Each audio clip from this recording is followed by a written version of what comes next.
अरे ऐसन मनोहर मंगल मूरत, सुहावन सुंदर सूरत नो जी। ए राजा जी करे तारहल जरूरत मुहूर्त खूबसूरत हो। नमस्कार दोस्तों, मैं हूं ममता तिवारी और आप सभी का स्वागत करती हूं मेरे चैनल ममताज वे में। कैसे हैं आप सब? तो ये बताने के लिए कमेंट बॉक्स में जय माता दी हमेशा की तरह जरूर लिखे। तो चलिए दोस्तों, आज हम इस वीडियो में जानेंगे जितिया के पारण के सभी नियम विधि, कौन कौन से कार्य हमें करने हैं, कौन से ऐसे 5 जो महत्वपूर्ण कार्य हैं वो करने के बाद ही हमें जितिया का पारण करनी चाहिए। तो आप लोग बने रहिए मेरे साथ मेरे चैनल पर।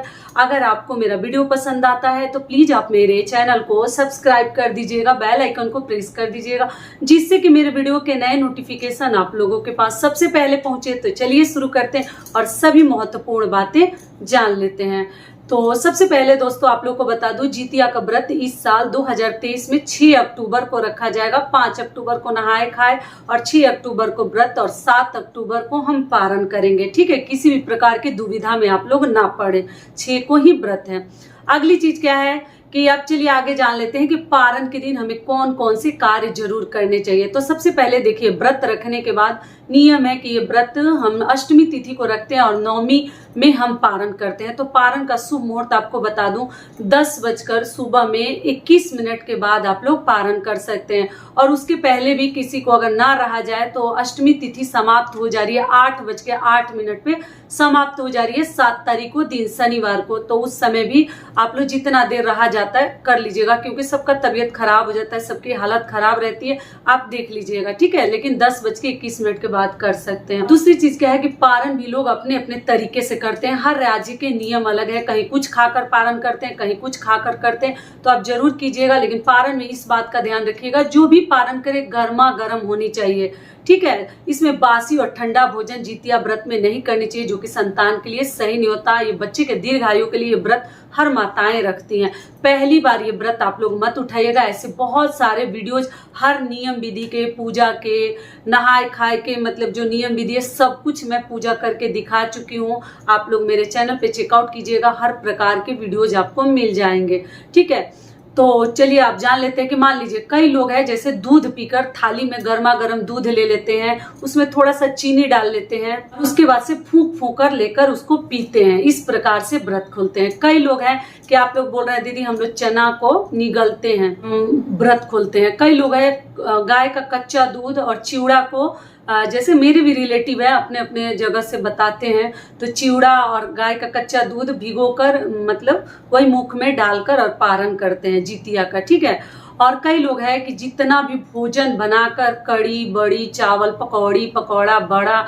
सब बनाकर एक साथ लेकर बैठ जाते हैं, वहीं पर तिलक करते हैं, मतलब एक दीवार के पास पूजते हैं सास को, जिनकी सास नहीं है वो, और वहीं पे पूज के अपने सिर में तेल लगाते हैं, सिंदूरा से सिंहोरा से लगाते हैं। जिनकी सास नहीं है वो उस समय सिंदूर लगाएंगी पारण के दिन। ठीक है, बता चुकी हूँ फिर भी आपको बता रही हूँ।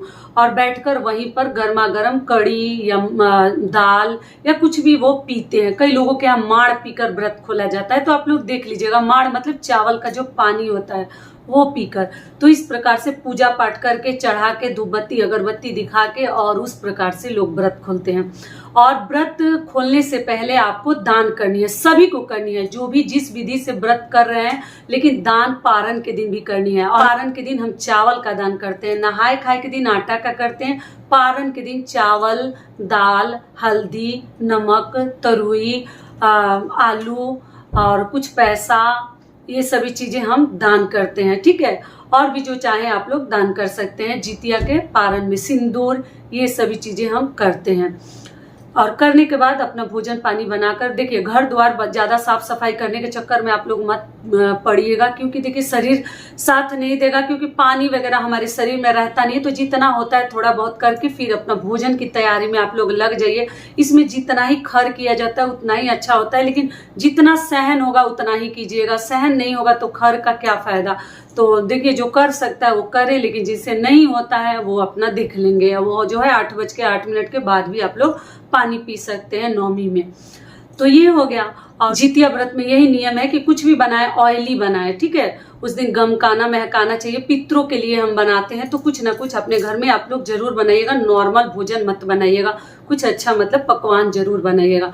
तो ये सब कार्य करते हैं। और वहीं पर हम जो है अपना जितिया लेकर रात को केवल पूजा के दिन हम जितिया व्रत के दिन केवल चढ़ाते हैं अरियार बरियार के पास और वहीं से रखे रहते हैं। और जो है सुबह में अगले दिन पारण के दिन जितिया को लेकर बैठते हैं और एक जितिया दान भी करते हैं। एक दान के लिए अलग जितिया आता है। और आप लोग पूछेंगे कि दीदी हमारे 2 बच्चे हैं तो धागा वाला जितिया कितना लें, तो एक ही लिया जाता है, 2-4 जितिया नहीं लेते हैं। केवल गांठ उसमें जितने बच्चे रहते हैं उतने लगाते हैं। तो जितिया जब आप पारण करने बैठ रही हैं वहीं पर लेकर अपना जितिया बैठ जाइएगा। सोने का हो, जिनके पास सोने का हो उनको धागा की कोई जरूरत नहीं है। सोने का भी लोग मोती में पिरो कर रखते हैं। और धागा लेते हैं तो और भी अच्छा है, उसमें गांठ लगा सकते हैं। और कई लोग जो है धागा का ही पहनते हैं, तो आप अपने घर के हिसाब से देख लीजिएगा। और उसके बाद से हम जो है वहीं पर गांठ लगाते हैं। कितने गांठ लगाएंगे? 2 बच्चा है, 3 बच्चा है, 1 बच्चा है, तो आप जो है गांठ लगा सकते हैं। और मान लीजिए कि आपकी सास नहीं है तो कई लोग अपने पति के लिए भी गांठ लगा लेते हैं, क्योंकि पत्नी जो है ना कभी कभी माँ के स्वरूप में भी मानी जाती है। जब कोई नहीं रहता है तो क्या करेंगे, तो इतना बड़ा व्रत हम रखें तो पति के लिए भी कई लोग गांठ उसमें लगा लेते हैं, अगर उनकी माँ नहीं है तब, ठीक है। उनके दीर्घायु के लिए लगा लिया जाता है। उसके बाद से क्या किया जाता है कि वही जितिया जितने बच्चे हैं सबके गले में हम डाल देते हैं। और डालने के बाद से वो बच्चे जब पहन लेते हैं वही जितिया हम भोजन से पहले पहनकर और तब वहीं पर बैठकर हम पारण करते हैं। समझ में आ गया? पूरा पारण का विधि भी बता दी, पारण का शुभ मुहूर्त भी आपको बता दी। तो इस प्रकार से हम अपना व्रत खोलते हैं। व्रत खोलने के बाद थोड़ी देर आप लोग आराम जरूर कीजिएगा, क्योंकि अचानक भोजन जब नमक वाली चीजें हमारे शरीर में जाता है, पानी जाता है, तो सिर घूमने लगता है। तो थोड़ा सा ही खाइएगा, बाद में आप लोग मतलब कुछ देर बाद फिर से खा सकते हैं, लेकिन थोड़ा सा ही भोजन कीजिएगा। ये भी क्लियर हो गया। और अगला आप लोग का महत्वपूर्ण सवाल है कि दीदी उस दिन ग्रहण लग रहा है तो हम पूजा पाठ जितिया के दिन कैसे करेंगे? तो जी नहीं, 6 तारीख को ग्रहण नहीं लग रहा है, ना 7 तारीख को, 14 अक्टूबर को ग्रहण लग रहा है। तो इसके लिए आप लोग एकदम चिंता ना करें, कोई ग्रहण वगैरह नहीं है। अभी तक तो मुझे मतलब कुछ भी ऐसा पता नहीं चला है, ग्रहण नहीं है। आप लोग एकदम निश्चिंत होकर रहिए। और अगला आप लोग का महत्वपूर्ण सवाल है कि दीदी कहा जा रहा है कि मतलब शनिवार के दिन पारण नहीं करनी चाहिए, जो कि शुभ नहीं है। तो देखिए ऐसा कुछ नहीं है, व्रत में इतना सब नहीं लिया जाता है। शुक्रवार को व्रत रखनी है, शनिवार को पारण करनी है। 48 घंटे का व्रत कौन रखेगा बताइए? कि रविवार को आप लोग पारण कीजिएगा, ऐसा कुछ नहीं है। हमें शनिवार को ही पारण करनी है। बाकी आप लोग अपने घर के तरफ का नियम देख लीजिएगा, लेकिन शनिवार को ही पारण करनी है। नौमी उसी दिन है, नौमी में ही पारण किया जाता है। क्लियर हो गया? अब चिंता मत कीजिएगा। दातुन वगैरह आप लोग सुबह में जितिया व्रत में नहीं करते हैं, बाकी व्रत में सुबह उठकर दातुन करते हैं। ब्रश वगैरह मुख में मत डालिएगा पारण के दिन, आप उंगली से अपना ब्रश कर लीजिएगा। दातुन वगैरह मत तोड़िएगा, खर वगैरह नहीं तोड़ा जाता है। तो पेस्ट और दातुन वगैरह आप लोग मत कीजिएगा, उंगली से दांत साफ कर लीजिएगा जितना ही साफ होगा। और पारण के बाद फिर से अपना जो भी आपका नॉर्मल ब्रश है वो सब आप लोग इस्तेमाल कर सकते हैं। तो पारण के सभी नियम विधि बता दी, इसी प्रकार से हमें पारण करनी है। और बच्चे को बोलिएगा कि माँ को जरूर प्रणाम कर ले। व्रत के दिन भी बच्चे से प्रणाम करवा लीजिएगा और पारण के दिन भी करवा लीजिएगा, क्योंकि इतना बड़ा व्रत हम बच्चे के लिए रखे हैं तो जरूर माँ का आशीर्वाद बच्चे को मिलनी चाहिए। तिलक वगैरह जहाँ पूजा पाठ किए हैं वहां से लेकर बच्चे के माथे पर लगा दीजिएगा। और आपको क्या ध्यान रखनी है कि बच्चों को उस दिन ना डांटे ना मारे, व्रत के दिन ध्यान रखिएगा। बच्चे खुश हो जाते हैं ये बात सुन के। कई ऐसी मेरी सब्सक्राइबर कहती है कि दीदी जब ये आप कहती है तो मेरा बेटा मेरा बेटी खुशी से झूमने लगते हैं। तो अच्छी बात है, बच्चों का व्रत है, नहीं मारनी चाहिए। ठीक है, सारी बातें क्लियर हो गई। तो ये वीडियो मेरा यहीं तक का था। आशा करती हूँ, उम्मीद करती हूँ कि इस वीडियो से आप लोगों को बहुत अधिक लाभ मिलेगा। फिर मिलती हूँ एक नए वीडियो में, तब तक के लिए नमस्कार।